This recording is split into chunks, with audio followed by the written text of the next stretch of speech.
So I wanted to share with you my tips on how to keep your milk supply up if you are breastfeeding. I successfully breastfed my first son for about a year, and he's now almost 2, and I am 6 weeks postpartum with my second child, Xander, and I have been nursing him as well. So I just want to preface by saying I'm not an expert, I'm not a nutritionist, I'm not a lactation consultant. I am just going to share my tips with you, especially talking to those who are struggling to keep milk up, are maybe wanting to lose weight after having a baby, and are worried that your milk supply is going to go down a little bit. So just a quick backstory. With my first pregnancy, I gained a little over 50 pounds, I think it was, and that was a huge wake-up call because I had never had to lose that much weight before. So I get it, and I've been there, and I know what it takes now, and I was worried that my milk was going to go down if I was going to try to lose weight, and it didn't happen. So I lost all my baby weight and then some, and actually got in better shape than I think probably before I was pregnant. And I kept my milk up for a year. So that just goes to show that, if you are diligent about, nourishing your body and fueling your body, your milk shouldn't be affected. Everybody's different.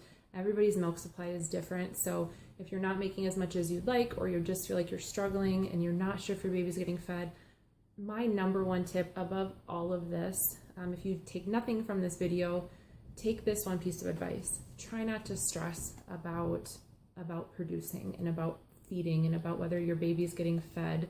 Your checkups will tell you if your baby's getting fed and if he or she is getting the nutrients he needs. But when your body stresses, you don't produce milk, and it's a lot on a new mom right away, and you have enough to worry about. So don't put that extra pressure on yourself. Try not to listen to everybody's opinion because everybody's different, and your body's different than mine, and you just have to figure out what works best for you and your baby, and you know your baby best. So my number one tip is making sure that you're getting enough water.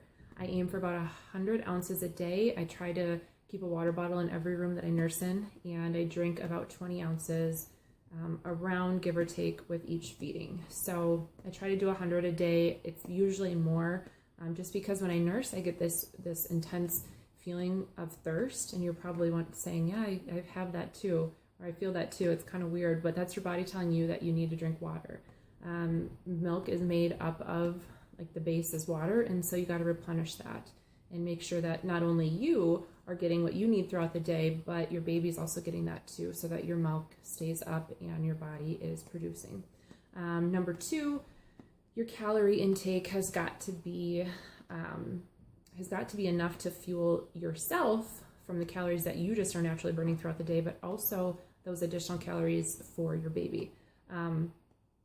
I aim for about 1,800 calories a day, and I know kind of my range and what I should be eating and how much, because I follow, like I was saying before, it's a simple foolproof plan that helped me lose all my baby weight. I follow the 21-day fixed portion plan. I have for the last 2 years, since before I was even pregnant, or during my first pregnancy, and it's my go-to because it maps out exactly how much I should be eating. It gives me a range. It doesn't tell me what I have to eat, but it's my guide, and I know that I have to add a few hundred more calories. About 500 to 600 is what I add additional on top of that, and my range is about 1,800. Some days are more, some days are less, but I really try to get those calories in. Now, if you're scared of calories, don't stress about it. I don't count calories because I don't like to feel restricted. I don't like to be told what I can and can't eat, and I don't like to be told, you have to eat, or you can't eat this many calories, or you only have to eat 1,200 calories in order to lose weight. When you're not fueling your body with what it needs, and you're not giving your muscle tissue, and especially when you're nursing, your body's going through a lot. If you're not fueling your body properly, it's going to go into starvation mode, and it's going to feed off of your muscle, and it's going to hang on to everything you put in, good and bad.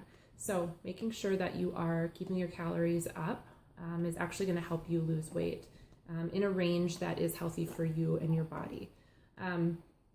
Number 3, make sure that you are having some healthy fats in your diet. Now, with my plan that I follow, I think it's 1 or 2 tablespoons of healthy fats a day. I double that. So avocados, nuts, nut butter. I love peanut butter. So almond butter, peanut butter.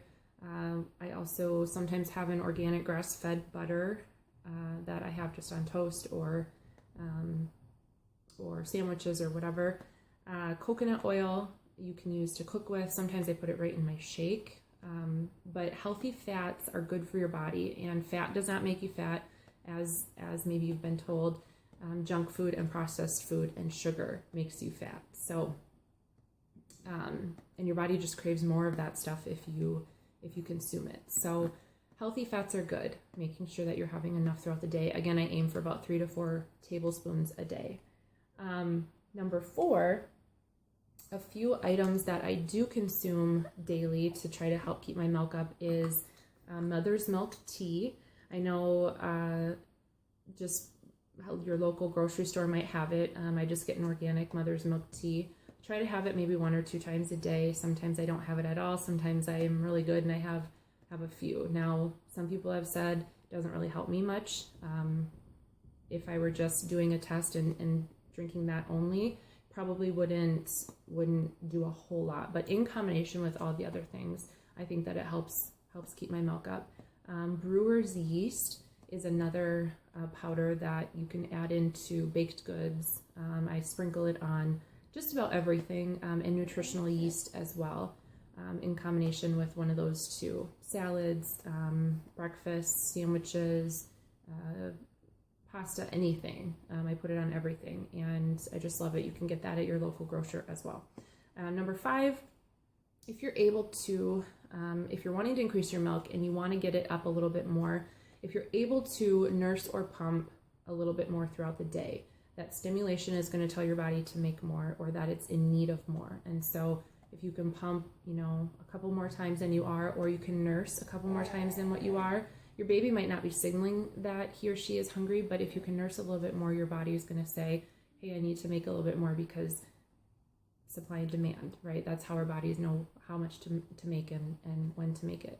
And then number 6, something that I've been doing just because he's been eating on one side and then he might not want to eat on the other side, is I've been pumping to empty and storing milk that way, but it also tells my body, hey, you got to make more, you're empty.